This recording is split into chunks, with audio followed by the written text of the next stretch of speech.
That's not Joe. That's little girl Joe. Yeah, you know what, Panther, you're right. That song did, in fact, say the F word, but it didn't say the one we don't say. When we're talking about financial institutions, we can use the F word. I mean, I guess that makes a lot of sense. Oh, Wrestlers and Nerds, what's up? Thank you for checking us out live on Instagram. I mean, they're Wrestlers and Nerds. I'm a puppet with a couple nerds. Hold on one second. Messed up. Wait up. I got something to tell y'all. What you got, Joe? We got a special trick for the day. We got a special trick for the day? Yeah. You ready? Like Trick Williams? Yeah. Here we go. I'm not. All right. Come on. Hurry up. Your trick, girl. You ready to do your trick? I'm telling you right now, if she does a 5-star frog splash, Joe, I'm going to bring you a T-shirt. I mean, you know, that's not bad. I'll be honest with you. I'm going to say Jay Cargill level.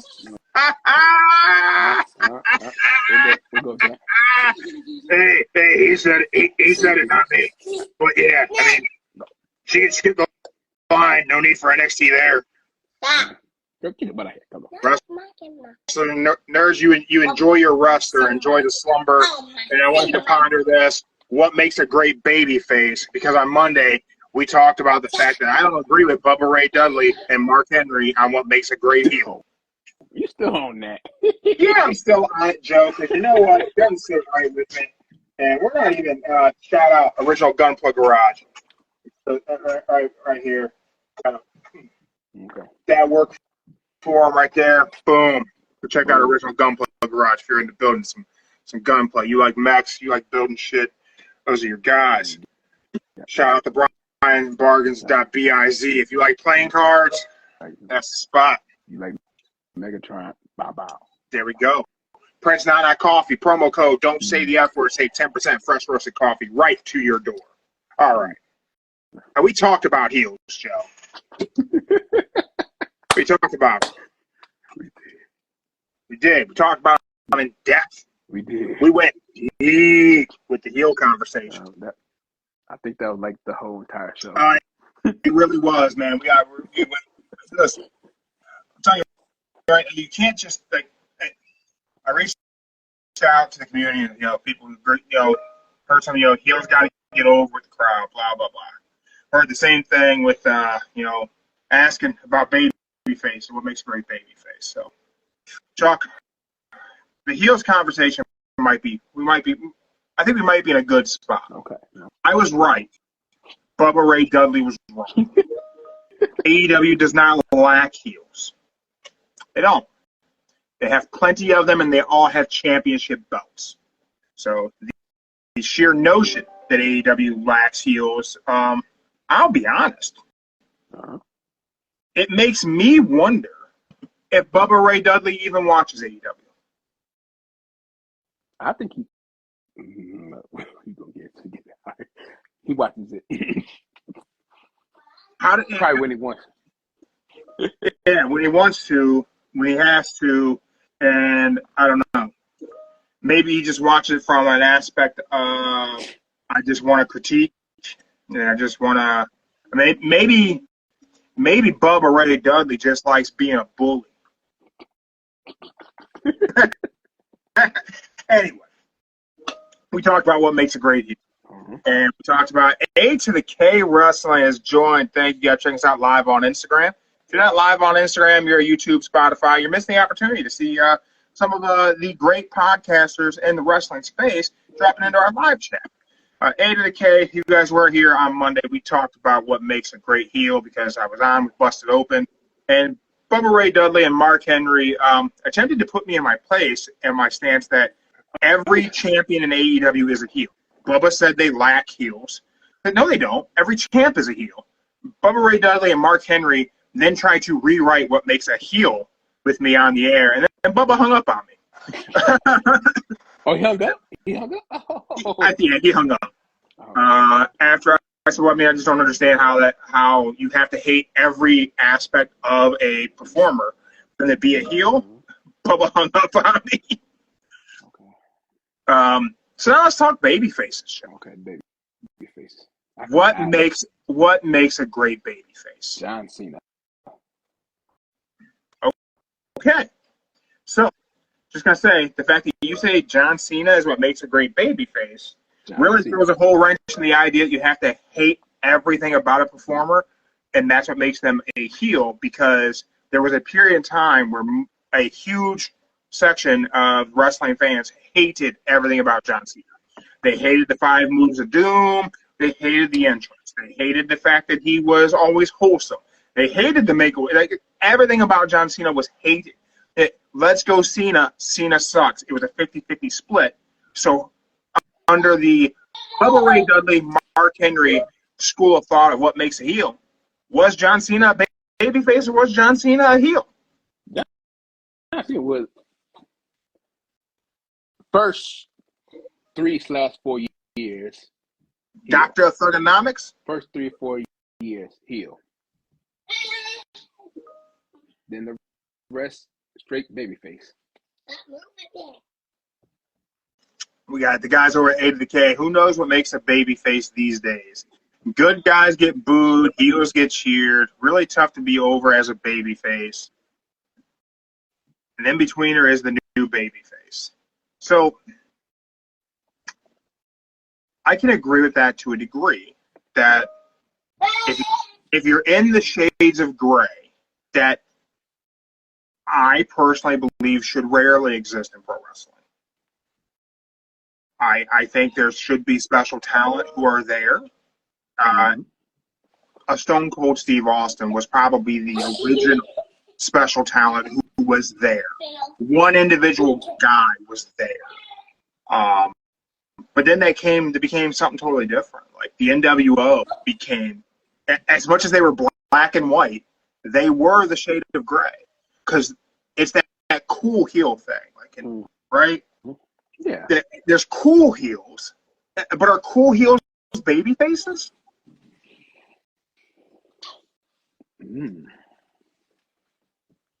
I would say the merch sale would say they're the baby face. Okay. So that's a thing that gets thrown out there. Merch sales. Selling merch. And that was one of the things Mark Henry tried to allude to, was that if you like something about them, then they're not a heel. Except that that's just historically not even true. Were the 4 Horsemen heels or baby faces? Ooh. Oh, they were straight up heels. Only one person sold. Which version of the 4 Horsemen just about here? In general, were the Horsemen heels or baby?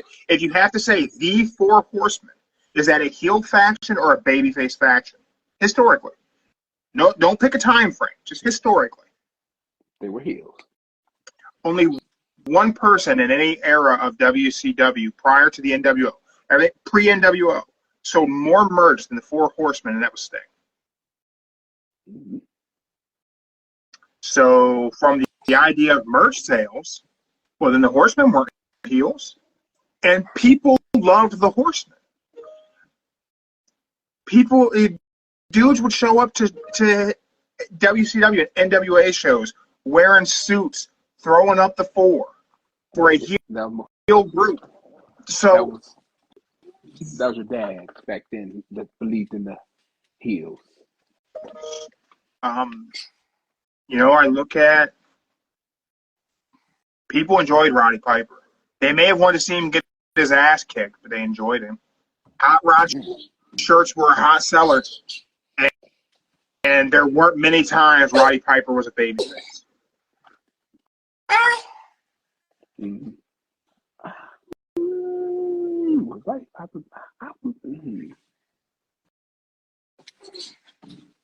Roddy Piper was all over the world. You couldn't even tell if he was a heel or a babyface. That's a tricky one right there. As Piper said, just when they think they have the answers, I change the questions. Yeah. But, today, man, what makes a babyface? What makes a baby babyface today? Is it merch sales? Because everybody's selling merch. It's Crowd reaction? Kids' reaction. The kids? So it's all on the kids. The kids make who the heels and the faces are? Yes. Mostly. I will tell you, it warms my heart when I see kids giving a guy a thumbs down and booing him today. It's nice to see that. Yeah. I would say mostly if you look at today, like the kids, most kids would pick Orange Cassidy as a babyface, Bianca Belair, Cody Rhodes, and if Becky Lynch was still wrestling, they'll pick Becky Lynch as a babyface. So you feel like if the kids support them, they're a babyface? Yeah. Because those are like the top four right now. Roman and John Cena, he's still going to be around as babyface, but to the retirement. But those are like the four that everybody likes. Bianca, Rhodes, Cassidy, and Becky. And you said Darby. I said Darby? I did? Mm-hmm. Oh, yeah, Darby. Okay. I get that those people are baby faces. I do.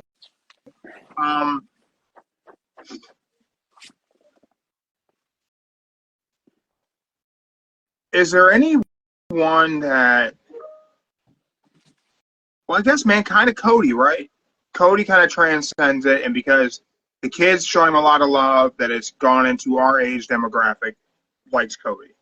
The same age demo that turned on him in AEW.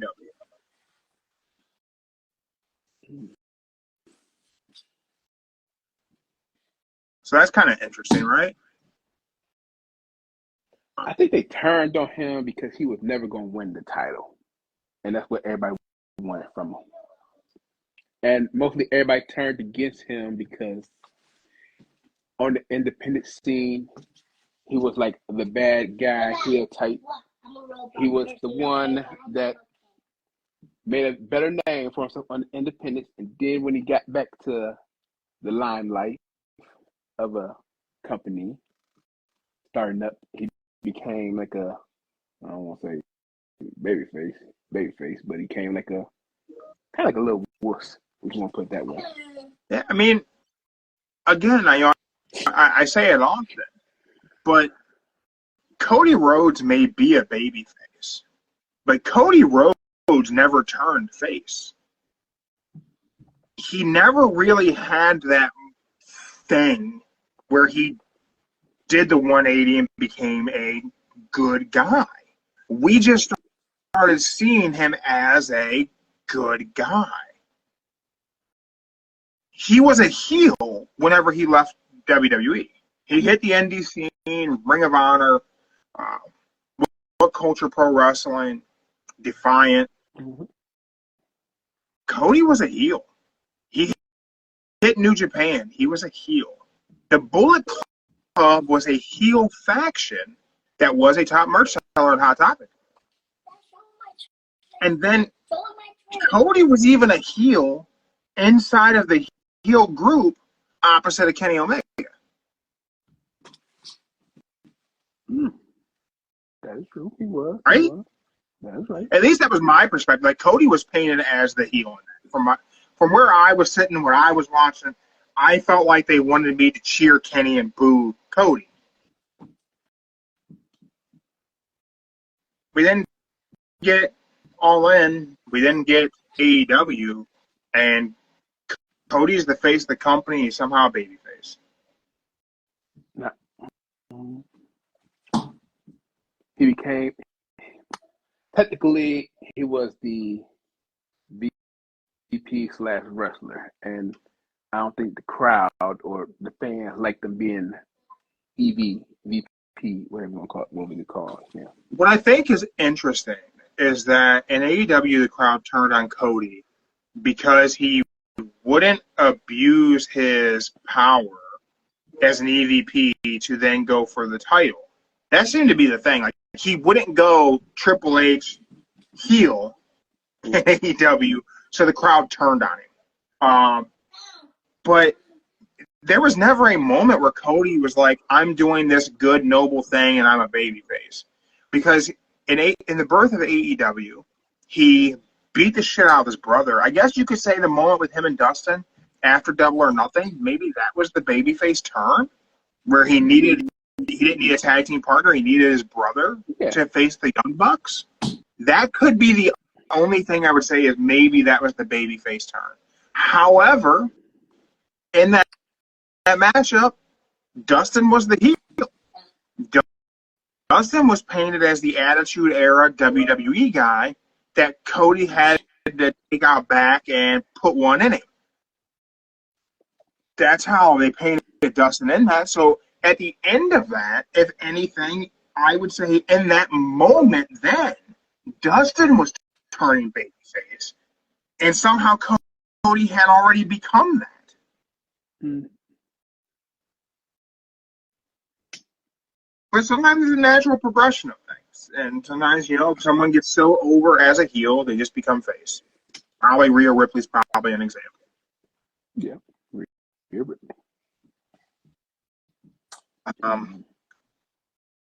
With that being said, I'm sure we're going to circle back into talking baby faces throughout the episode today. Rhea Ripley kicked off the show, Monday Night Raw, which drug on, and no one won for whom the bell tolls this week. So continues on for next week. We'll see if anyone wins a prize. But I don't know. We had the Rhea Ripley open of the show. Liv Morgan and Rodriguez hit the ring, beat Tiffany and Rhea down. I thought it was a lazy open to the show. Thought it took too long. Thought it was just kind of... Yeah, but I can say this. It's pretty cool how Rhea Ripley get that interest, that walkway, just shows her walking in there, then into Gorilla. That's a good entrance. I like that. That's I like whenever WWE does those types of things at the beginning of the show. Like they did it with Jey Uso. Mm-hmm. They did it with Rhea. I like that, especially to give them different starting points, so it doesn't seem like the same. I thought it was good. I thought it was a good entrance. That was a good point. But then everything else just didn't feel like. I get they wanted it to matter. I just didn't feel it. I didn't believe any of it. I get that this is set up to turn Tiffy into a babyface, which makes sense. Yeah. We then had the women's tag champs again, Jade Cargill and Bianca Belair versus Damage Control. Did you watch that match? Unfortunately, I had to watch the cartoon at the time. Sorry. What cartoon were you watching? Bluey. Oh, watching some Bluey, huh? Bluey, yeah. I didn't watch it either. I've seen some criticisms of Jade's wrestling and just not really seeming to improve. That perhaps putting her in a tag team wasn't the way to go because she still seems like she's thinking about everything. I think Bubba Ray Dudley said that. It just seems like she's thinking about everything while she's doing it instead of just doing it. Mm-hmm. I think she's just not very good. You gotta give Jake. They gave her time already, but yeah, give her some time. Give her a little bit more time. We then got a pre-recorded promo from Braun Breaker explaining his actions against Jey Uso. Okay. Wait. Before you get into that, I gotta say one thing. Even though it's 2 hours, the little promo package they doing for like the stars that are not there, that is pretty good. That is good. So I was gonna ask you about this. So what we had was 2 video packages that happened. One was with Braun Breaker, and that was followed by Adam Pearce sitting down with Big Bronson Reed. Then following that was a commercial break. Mm-hmm. Now, I do believe Raw was pre-taped, right? It was. So I didn't realize that initially. I went into the community and asked people how they felt about it. So my brain went, man, the live crowd had to have hated this experience. You got pre-tape segment, commercial break. Like, it was like 20-something minutes of, like, nothing happening in the arena. And then it was brought to my attention. It was pre-taped. It was pre-recorded. Oh, that's right. Raw was pre-recorded. So the live crowd did not have to deal with that, which I did not initially realize. So I think I have to think about, people are going to probably pick that apart from a lack of pro wrestling standpoint in that 20-minute time span. However, I thought the Braun Breaker promo was really good. And, I mean, Bronson Reed had on a Vader shirt, so I thought that promo was good. I laughed at that. I'll laugh. Joe, you're the guy who makes the predictions. You're Mystic Joe. The T-shirt is available at the merch table. You're Mystic Joe. But I'm going to make a prediction. Okay.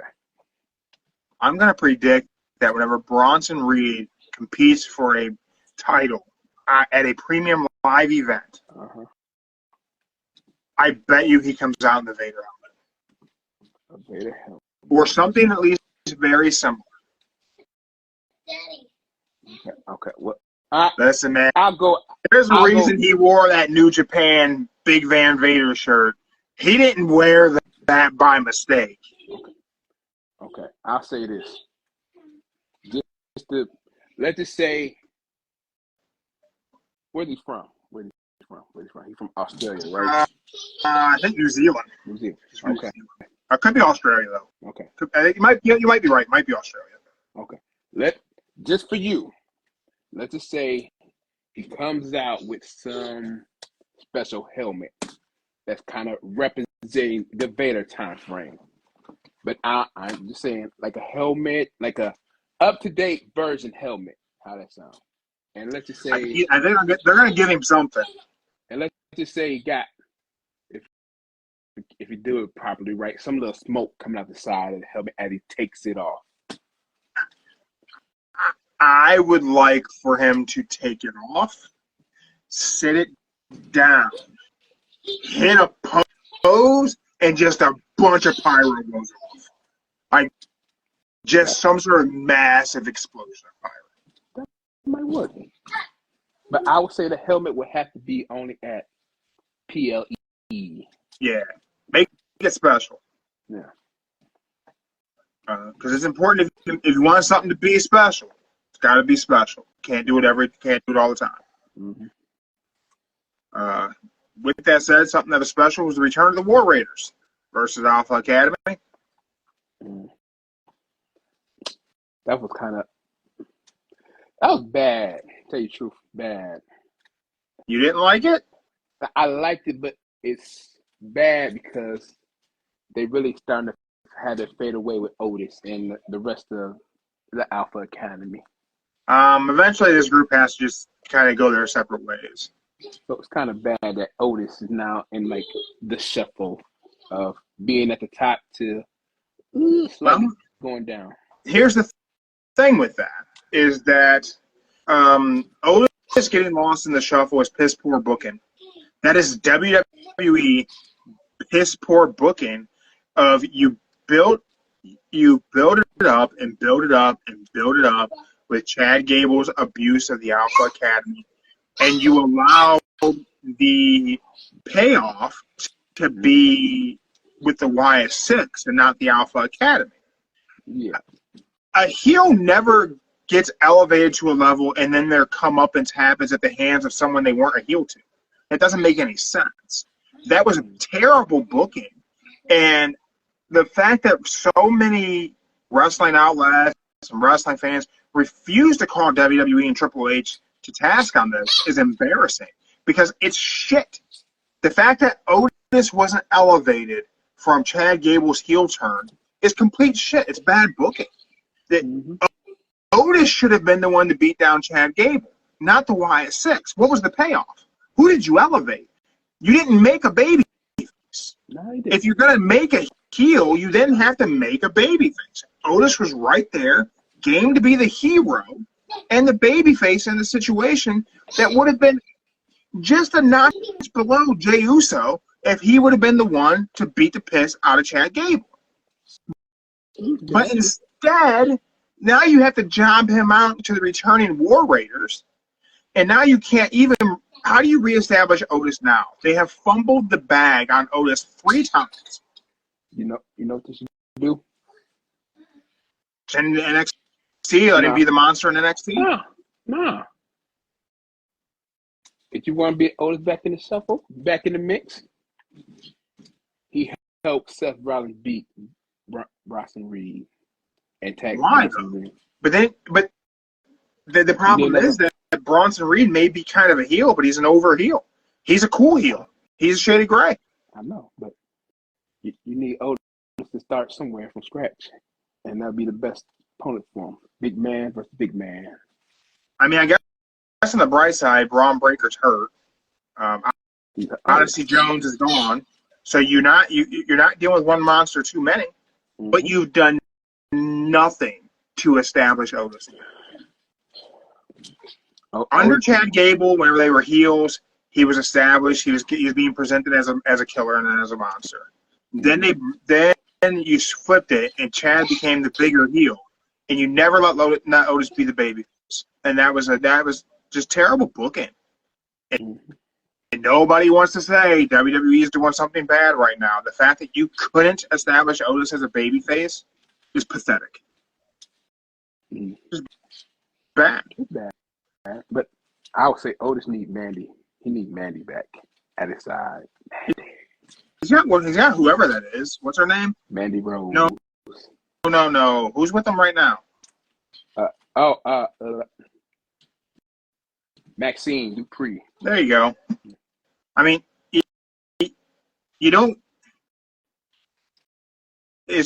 need to give a killer a valet. That's why Karrion Kross can't get over.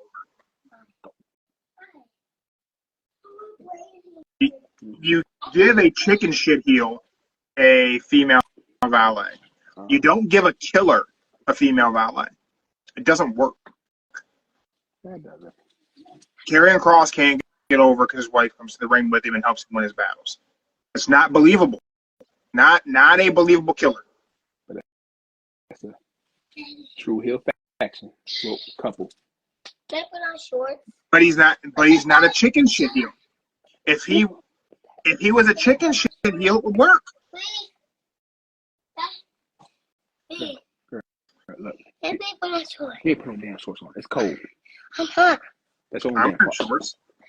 If you wear shorts, you going out in the room, okay? What? Get the shorts and go out there. Go. Wait. The purple one. Well, that's just the skirt. It's too big. It's not too big, girl. All right, get the orange and go. Go. We got Gunther and Cody. What did you think of that promo? It was weak. You didn't like that? I like that Gunther said, "I respect you, and I'm not going to run you down," and then proceeds to run him down anyway. It could have been better, but it just wasn't. It wasn't like I'm really going to kill you, like destroy you type of promo. It was just chit chat. I'll beat you at Crown Jewel, and I will destroy you. It should have been more than that. It should have been had like just more fire to it. There we go. I thought it was interesting that Gunther said everyone's friend is nobody's real friend. Mm-hmm. I think that was a bit of a seed plant, but the other seed plant I thought was interesting was the Brock Lesnar mention. Oh yeah. And then Seth did it later on in the night. Mm-hmm. Do you see Brock coming back? Better question. Do you want to see Brock come back? He could just pop up at the Rumble. That's about it. Then who eliminates him?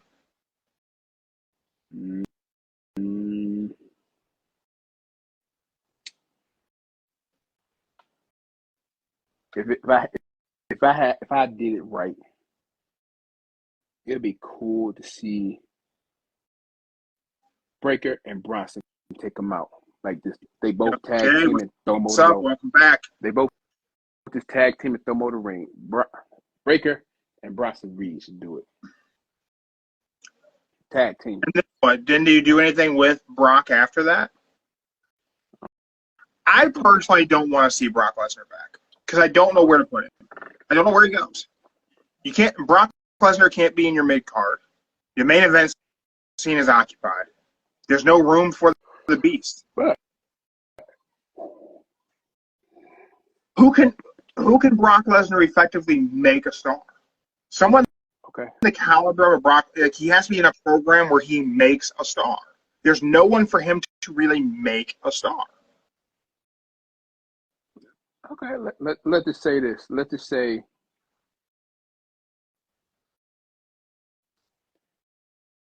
Brock loses at the Rumble, moves on to the Elimination Chamber. We'll just say somebody from SmackDown won it, the Rumble. Then Brock moves over to the Elimination Chamber for Raw. And on Raw, that's where you get your dream match of him versus Gunther at WrestleMania. He wins the Elimination Chamber. And then at WrestleMania, he loses to Gunther. Clean. So you want Gunther to go over on Brock clean? You know, that little choke hold, he be doing that little sleeper move he does. Yeah, that'd be good. Oh, you wanting to put Brock to sleep? Hey, you gotta make a name. I mean,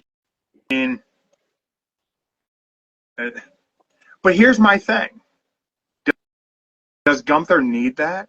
Gunther doesn't need to beat Brock to be made a star. Gunther's a star. Mm-hmm. You know, Jay's in the comments live on Instagram says Oba Feme from NXT. Brock can make Oba. Brock can make Oba. We wouldn't need, and you don't have to tie up a title for Brock to make Oba. Brock could be a surprise entrance in the Rumble. Oba could eliminate Brock. Sets you up for Brock and Oba Elimination Chamber, or Brock and Oba somewhere on the 17-night card of WrestleMania. That's a decent matchup, honestly, to make Oba a star. At this point, if Brock Lesnar is brought back, he just needs to be brought back for one program to make someone a star. Because there's nothing left for Brock to do. And anything you have him do of like real substance on a card, or even just over the course of a year, takes that spot away from somebody else. If you put him in the world title scene, it takes it away from somebody else who's I hate to say this, but who's more deserving. If you put him in a program for the Universal title, it takes it away from someone who's more deserving. Even in the mid-card titles, which you don't put Brock Lesnar in a U.S. title program at this point, because that's just embarrassing to do that. But really, even if you did, you're taking that away from somebody more deserving to be there. I don't want to see Brock back, and it's not even like a dislike or throw a shade. I don't know where you put him where he makes sense, other than a simple program of surprise entrance at the Rumble, somebody getting called up, eliminates him, and then you run that program. I mean, if you really wanted to be able to do like a big NXT takeover event, imagine what Feme eliminates Brock at the Rumble, and you don't call Oba up. You send Brock down. Imagine you get Brock Lesnar at a takeover. Ooh, that'd be great. I ain't gonna lie, that'd be fun. Imagine you do Brock Lesnar and Oba at a takeover. Let's say at this point you got the NXT title on Oba Feme, and Brock's like, I've never had that one. I want that one. You send him to a takeover and they tear the arena apart. What they should have done for Last Monster Standing. They should have, but they did. They did. Maybe you do it with Oba and Brock. Maybe. But it all depends on what Brock wants to do. Yep. Then we had Braun Breaker versus Kofi Kingston. Rough. I'm telling you, it's coming. It's going to be a fatal 4-way for that IC. Yeah, I think you're right. I think it'll be a fatal 4-way, and then Kofi wins it. And that pushes Xavier Woods over the edge. Mm-hmm. Whew. Gotcha. Sorry. Got to sneeze. And then we had R-Truth versus The Miz. Poor R-Truth. But he does it so good. I mean, they did some silliness, right? Mm-hmm. My question for you is this. All right. You know, right now, I think a lot of the stuff with Karrion Kross and the Final Testament is kind of starting to connect a little bit. A little bit. Okay. Well, I'm still, Karrion Kross should be booked like a killer. He was Killer Kross. It was when he came back. I missed a little time clock gimmick he had. That was great. But, you know, that whole segment was really short. Nothing really had a chance to sink in. And then we had to do a commercial. So I think part of it got lost just because of how it was produced, because it was pre-recorded, and we had to fit another commercial in. But don't forget the Wyatts. They did the little QR code, whatever. So I was gonna say we had the YS6 little thing going on. So we're gonna get the Final Testament versus the YS6. I'm guessing. Probably so. So again, I'm gonna call this out. This is bad booking. I told y'all they're gonna die out. Nothing good can. You're not elevating anyone. This having the YS6 go after factions doesn't make any sense. I don't think they're going after factions. I think they're going after individuals who end up in part of a group. That doesn't make any sense because now you're having an even contest, a faction versus faction, and then the comeuppance isn't that dramatic. It's doesn't establish anyone. Doesn't like the YS6 against Chad Gable. No one got elevated. We established American Made, but we didn't elevate them at all because they had to lose the feud. You created a new team and they lost. Now we're going to add The Miz to the Final Testament. Then you're dragging the Final Testament into a fight that's not theirs, which doesn't make any sense. Why would this group, this satanic evil group, join forces with the A-lister to battle the horror movie monsters? That doesn't make any sense. It's literally stupid. Like, that shit is dumb. Like, a real dumb. Like, I can't say, but it will make sense once they get down to the part. But I think they have to. Because American Made joining forces with Chad Gable barely made sense. It just made sense because of collegiate wrestling. How do you make the Final Testament joining forces with The Miz against the YS6 make sense? There's no connective tissue. None. I don't know.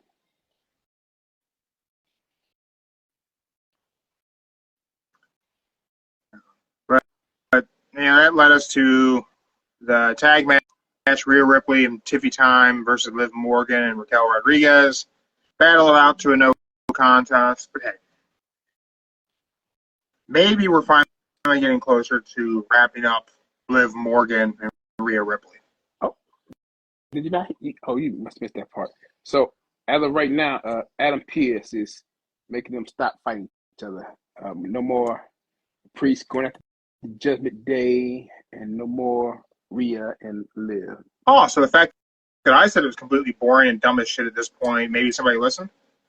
Yeah, that's why I got the little tag team match going on right now because what?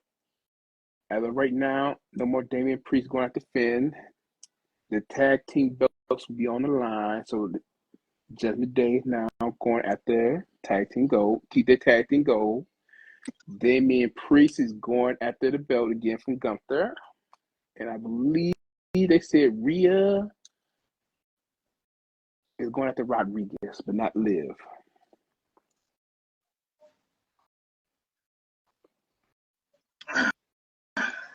That makes sense. Makes sense. I reached out to the community and I asked about what makes a good babyface and does AEW have a lack of them? Shout out to Texas Chainsaw Match. Believability is what makes a good babyface. And no, they do not lack babyfaces. They don't. So let's talk AEW. Dynamite preview. You can take a look and see what's being advertised for Dynamite. But let me ask you this, Joe. As I take a look for that Dynamite card, does AEW lack babyfaces? Because that was my argument. They don't lack heels. They lack believable babyfaces.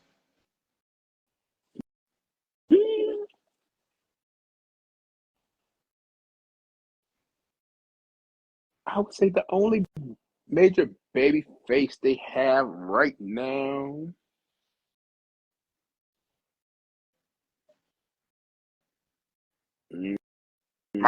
Danny Garcia. My perspective is it's Darby Allin's the only like believable babyface they have. It's between Darby and Danny Garcia as the baby faces right now. I guess, but man, that Danny Garcia as a babyface thing is gonna fizzle out so damn fast. Yeah. It's gonna be flatter than an old 2-liter of RC Cola you find in the back of your grandma's fridge. And Orange Cassidy, I wouldn't say he's a baby face. He just. I think the conversation with Jerry Lynn may change what we're seeing from Orange Cassidy very soon. Okay. Jerry Lynn told him he needed to apply himself and actually try. I think we're getting a character change in Orange Cassidy, and I'm here for it. Time to get rid of the hands in the pocket. You know, I look at like the card tonight of like what's being presented to me as baby faces. So I look at the Elite as being like, hey, these are your heels. This is your heel faction big time. Mm-hmm. And they're facing Kyle O'Reilly, Orange Cassidy, and Rocky Romero. I'm sorry, but those three, Orange Cassidy, Rocky Romero, and Kyle O'Reilly, not very good baby faces. Not a good group. We have Jay White versus Christian Cage. Somehow, Jay White is a babyface. Wait, what? You think about it. Look at the pop he got whenever he returned to go after Hangman. Hangman's a heel with the Elite, so that makes Jay White a babyface. Jay White's a babyface right now in AEW. Now, that doesn't make any sense. I believe in Jay White as a heel. I do not believe in Jay White as a babyface. We'll talk about that one later, about the Jay White. I don't think so. Okay. Mercedes, super heel, but the only believable babyface, the anti that super heel, is Britt Baker, and we're apparently not going to run that program ever again. Yeah. FTR is your babyface tag team, but they're no fault of their own. Hurricane taking them out for a bit, but they're very inconsistently on the program, and tag teams are not your carry the promotion babyface. Not really. This match is going to be fantastic. What? Yeah. Okay. This is reason to tune in for 2 hours right here. Okay, I will. That's going to be, watch that be the opening match. Adam Cole. Here's the problem. This right here, Adam Cole's return to me is a problem with AEW. You have returning Adam Cole. Huge pop whenever he returned, right? The pop that a baby face gets, right? and you establish him opposite of MJF. That's right. So here's a big problem that AEW has plagued AEW, and it's no fault of their own. It's not bad booking, some of these things. Just injuries happen and people get put on the shelf. And it ends up taking a lot of stories that should be able to be wrapped up real nice and neat and put away. And like, hey, here's your story, here's your ending. Congratulations, we got to the end of the show. Things happen and things don't get to play out the way they needed to. The double thing didn't play out the way we needed it to. Which then led to, MJF becomes a heel. I mean, MJF is a babyface. Adam Cole's the heel. That keeps going. MJF returns. Huge pop. Babyface return. Adam Cole seemingly gets his comeuppance by getting kicked in the nuts. We move on to a different program. MJF then immediately becomes a heel again to work a program with Danny Garcia, which is a complete waste of MJF, to then return Adam Cole, who we're supposed to believe is a babyface, who should not be a babyface because he's not built to be a babyface. He's built to be a chicken shit heel. But you bring him back whenever MJF's not able to be back. MJF is still shooting a movie, and you bring Adam Cole back as if he's going to be the biggest babyface in the company, right? Right. Here's a big problem with that, and this is a monumental issue. That man is your biggest heel. Oh, he's gonna be on tonight, ain't he? Yeah. Mox is on. He's the champ. The tagline is "Nobody is safe." If he's your biggest heel,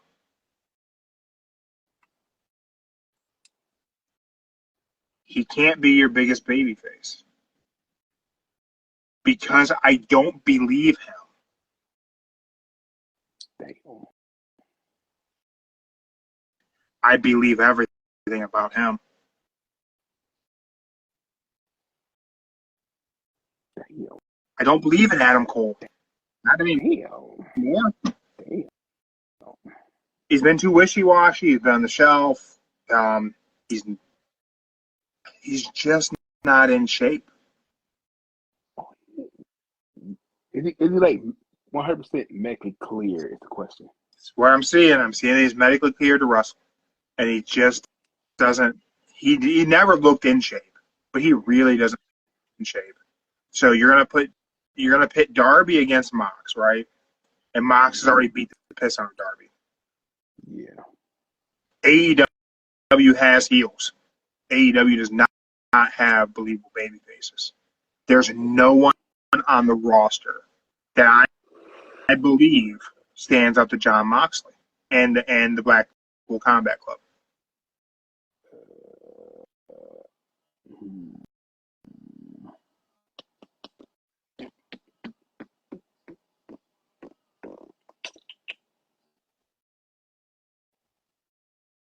There's nobody.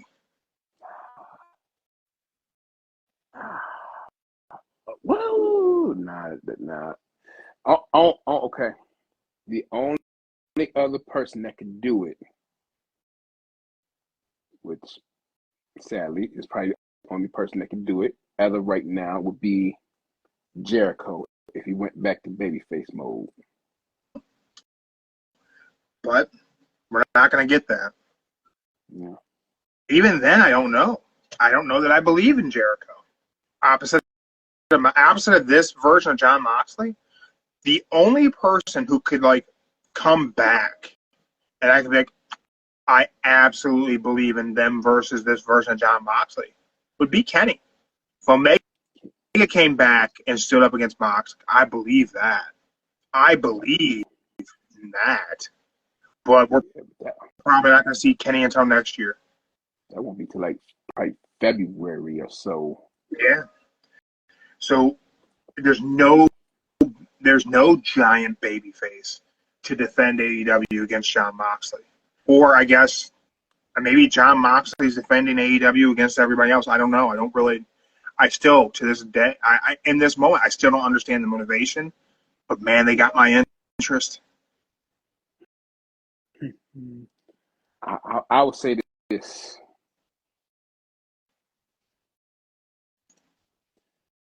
They needed a better faction, a better heel person that could make you believe healable. They tried it with Christian. He did it good. It wasn't like a badass heel, but he made you believe he was a heel and said everything you want to hear as a heel. So here's a question for you. Christian still has that ability to cash in. That is true. That kind of has to be the program we're going to work with Mox, right? Is Mox is going to go after Christian. Go ahead and cash in. Do it. I dare you. I dare you to cash in. No, And I would imagine Christian's probably going to give that contract away to Nick Wayne or something because he doesn't want to cash in on Moxley. You know what would be better? Let's just say Mox group, they all take out Christians, every single one of them. And they force Christian into cashing in. And that'd be a good one. Or force Christian into giving Mox the contract for Mox to give it to whoever he wants to. Because Mox is the kind of guy who he's going to pick a fight. So give it to Mox. They beat Christian down or they beat Nick Wayne down to a point where they just give us the contract. Give it up. And then they take it and they're gonna put it on somebody to make them be a marked man. So what do? When you have the BCC, they say, here you go. Here's your title shot. Go ahead and cash in. Which they'll probably give it to Darby. Mm-hmm. If I did this, if I had the pencil and I was booking that, that's what I would do. I'd have them beat down Christian, have him give up that title shot. They take that title shot and they give it to Darby. They go, you're the face of the company? Prove it. Cash in whenever you want. You know, it'd be better. Let's just say they do that. They take out all the Christian people. And then Christian is forced to cash in on, we're pay-per-view in January, because I don't know if they got something going in December. But somewhere in January, they got that major pay-per-view. All his, one by one, they took them all out. And Christian had to go in solo with no help. And Edge shows up? No, not Edge. All 4 members of the Elite help him out to get the belt off of them. And that's when the whole feud starts with how they say they're taking over. And they say, you are not taking over our company. That's where this has to go, right? It has to go with Blackpool Combat Club versus the Elite. Yeah. And then that's when you find out if it does happen to be Shane O'Mac, y'all. I want y'all to have your little. I ain't gonna ruin your little dreams or hopes now. We gonna say good old Shane O'Mac is the one. But I'm just saying right now, that's the only way to do it. They cost Mox the match. Christian become the champion, and then the Elite versus, we'll just call them the Combat Club for now, since they ain't got a name yet. Do you think, on a scale of 1 to 10, I won't even ask you to say, yeah, you're buying it. Just scale of 1 to 10. What are the odds that it's Shane? 4.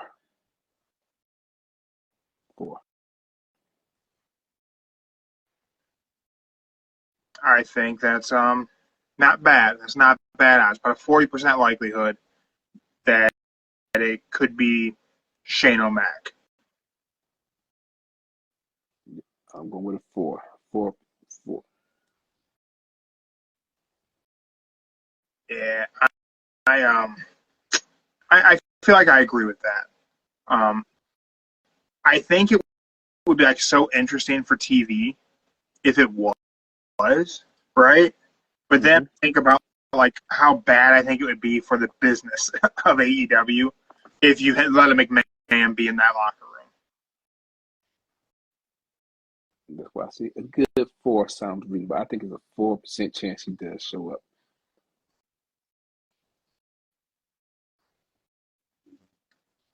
Yeah. Could you imagine? Honestly, could you imagine? I could imagine. This is what I would say this. If Shane O'Mac does show up in AEW, I would say that would be like one of their biggest pops ever. And if Shane O'Mac gets to use his theme song, that would be great. There's no way he's going to get to use that. Well, they'll come up with something good, little reiterate of it. They'll still say, "Here comes the money," and then no. But that's I not it. think it would be great if they didn't give him because you don't want the crowd to pop for Shane.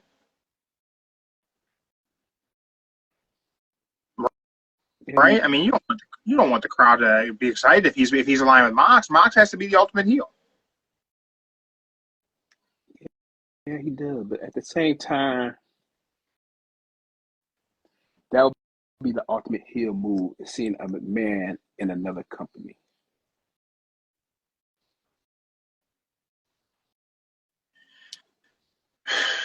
Yeah.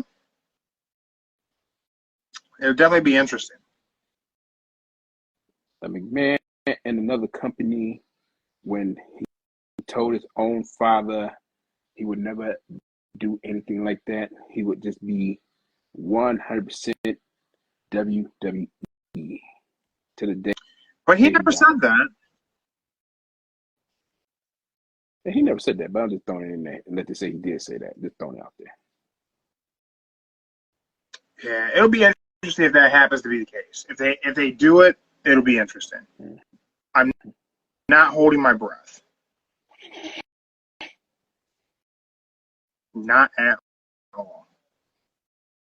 But still, that would be the greatest move ever. A man over to the dark side. Yeah. It'd be interesting. But that's all I got for today, Joe. Okay. That's all I got. I don't see us getting Shane. I have to assume we're gonna get Darby facing off with Mox again. I think we spitballed a lot of ideas for Dynamite tonight. It'll be interesting to see what way they go.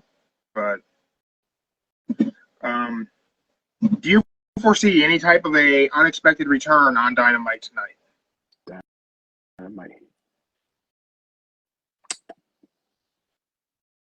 I'm going to say either tonight or next Wednesday night. Now, this is what's going to happen. This is what I say. This is what's going to happen. We get the whole Leo Rush and Shelton Benjamin match. And afterwards, Bobby Lashley? No. They want Leo to join, but Leo says no. But then then they start jumping. Him and MVP jump Leo after the match. Swerve comes out. Swerve and Prince Nana takes him out with the steel chairs. And that's when MVP gives out the warning. You got yours coming next week, and I got somebody for you.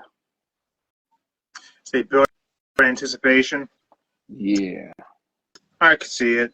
My prediction is we're getting a beat down of Christian Cage and Edge returns. Then we have Edge work a program with Mox. Okay. That's not bad. That's my prediction. That's not bad at all. Everyone, thank you for checking us out live right here on Instagram, YouTube, Spotify. We appreciate you guys too. But you missed your opportunity to be in the chats, and you missed your opportunity to hear copyrighted music sometimes. I don't know. Maybe, who knows? Make sure you Follow us on Instagram. Find out about some live shows coming up, some interviews, possibly Austin Trout later this week, possibly Dave Redneck Mundell sometime next week. Make sure you stay tuned. And with that, we hope you guys enjoy Dynamite tonight. Joe, enjoy your evening, my friend. I'll try to. We'll see what kind of surprises are ahead. Remember, everyone, don't say the F word. Don't let your friends do it either. We're out. Remember that.